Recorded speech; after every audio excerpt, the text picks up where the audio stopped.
Hey y'all, trying to survive springtime here in Georgia. Nevertheless, it's Easter because Easter isn't just a day, it's a season. So happy Easter, beloved community, as we talk about Thomas and mercy.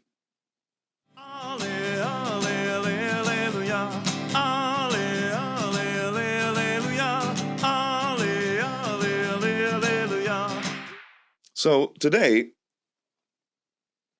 let's just be real. Questions are okay. I don't know about you, but I came up in a tradition where sometimes it was explicitly said, don't question God. But my friends, have you ever read the Bible? Jesus is hanging upon the cross, dying. What we affirm is this supreme act of love of God for humanity. And Jesus says from his own mouth, a question, my God, why have you forsaken me? Have you ever read the Psalms, which often contain lines like, how long, O Lord, will you forget us forever? Questions are okay. In fact, they're not just okay. I think that questions are essential if we are going to come to a place of faith. It's good questions that can lead us to truth. Jesus himself said, if you want something, you ask. If you're looking for something, you seek it. If a door is slammed in your face, you knock until it gets open to you. And so questions, rather than being something that offends God, you should never question God. Questions are exactly the kind of things that lead us deeper into the mystery of God and of life and of love. So my friends, don't be afraid to ask questions. And when we look at Thomas has been slandered. Thomas is always called Doubting Thomas, right? I prefer to call him Faithful Thomas because Thomas shows us a questioning way into sincere faith. But to understand that, we need to know this first. Faith is not an idea word. When we talk about faith, when the Bible talks about faith, it's not talking about ideas. Now, ideas are important. They're good.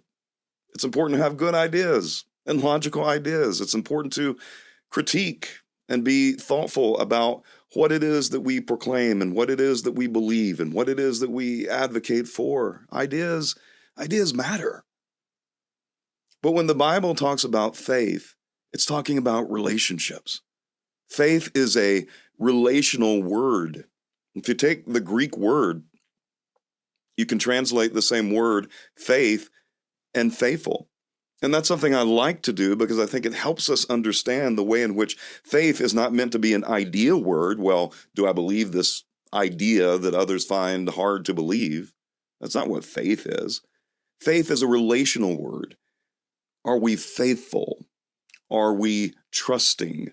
Are we trustworthy in our relationships with other human beings? Is God one that we can trust? Is God trustworthy? And of course, the biblical affirmation is yes, but we get there through relationship. And so Thomas is giving us a model, right?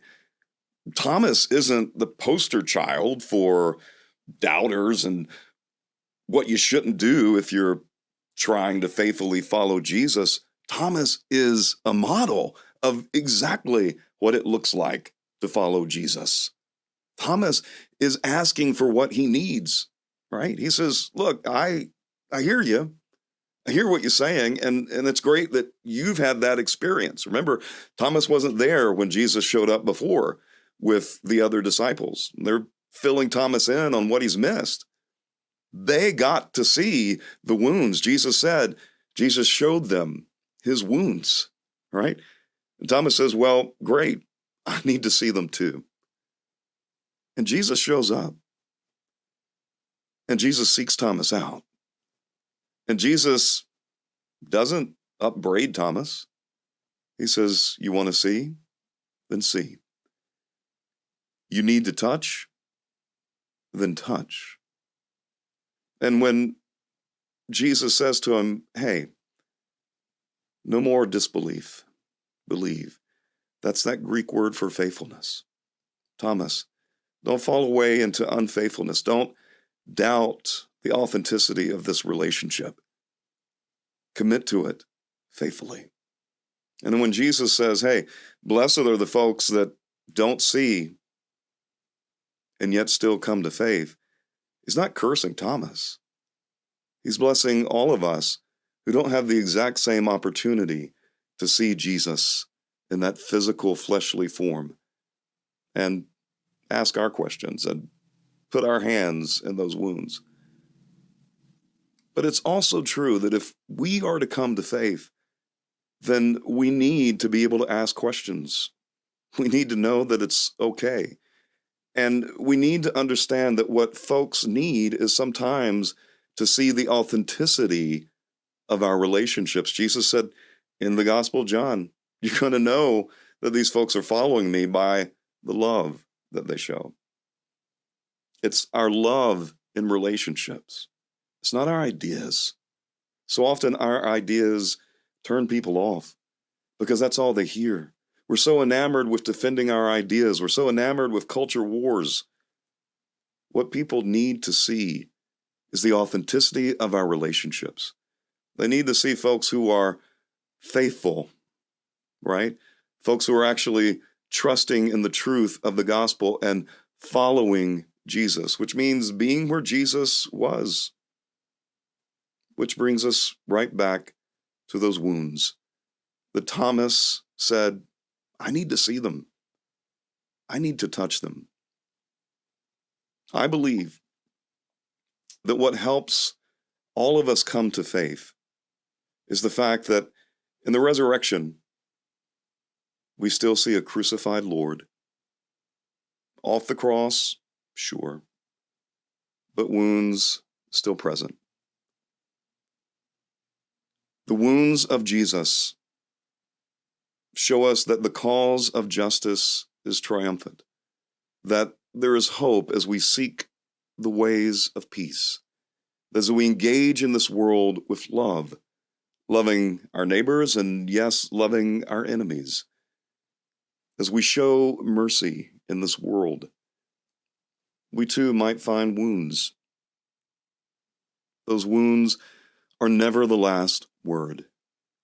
For the resurrected Jesus, present to our suffering, has brought our suffering into life. We as followers of Jesus are meant to get out in the world. That's what folks need to see. We're meant to be in the suffering places, in the wounded places of our world, and show that there is hope for life, that there is hope for healing, that there is hope for a way to overcome the divisions, the hatreds, the violence, the oppression of this world. And that's what Jesus is about. So happy Easter, y'all. Christ is risen. Hallelujah.